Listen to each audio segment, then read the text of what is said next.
जादुई जंगल और बोलने वाला पेड़। बहुत समय पहले की बात है। एक जंगल था जिसे सब जादुई जंगल कहते थे। इस जंगल में एक विशाल पेड़ था जिसे बोलू पेड़ कहा जाता था। ये पेड़ केवल उन लोगों से बात करता था जो सच्चे दिल के और दयालु होते थे। पास के गांव में एक लड़का रहता था जिसका नाम मोनू था। वह बहुत अच्छा लेकिन थोड़ा आलसी था। उसे पढ़ाई में मन नहीं लगता था और वह हमेशा आसान रास्ता ढूंढता रहता था। एक दिन उसने अपने दादाजी को कहते सुना कि बोलू पेड़ की जादुई पत्तियां किसी को भी बुद्धिमान बना सकती हैं।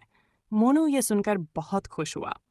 उसने सोचा, अगर मुझे वह जादुई पत्ती मिल जाए तो मुझे पढ़ाई करने की जरूरत ही नहीं पड़ेगी। अगली सुबह मोनू जंगल में गया और बोलू पेड़ के पास पहुंचा। उसने पेड़ से कहा, मुझे अपनी जादुई पत्तियां दे दो ताकि मैं बहुत बुद्धिमान बन जाऊं। बोलू पेड़ हंसा और बोला, मैं तुम्हें पत्तियां दे सकता हूँ, लेकिन पहले तुम्हें 3 काम करने हों। मोनू तैयार हो गया।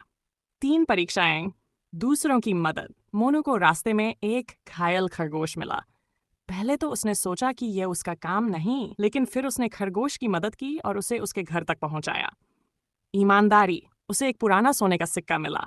उसने इसे अपने पास रखने की सोची, लेकिन फिर उसने इसे जंगल के रक्षक भालू को लौटा दिया।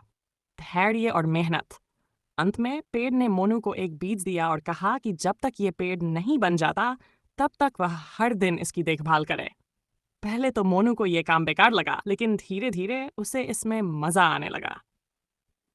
1 साल बाद जब बीज एक सुंदर पौधा बन गया तो बोलू पेड़ ने हंसते हुए कहा, अब तुम्हें जादुई पत्तियों की जरूरत नहीं है, क्योंकि तुम मेहनत, धैर्य और ईमानदारी से पहले ही बहुत बुद्धिमान बन चुके हो।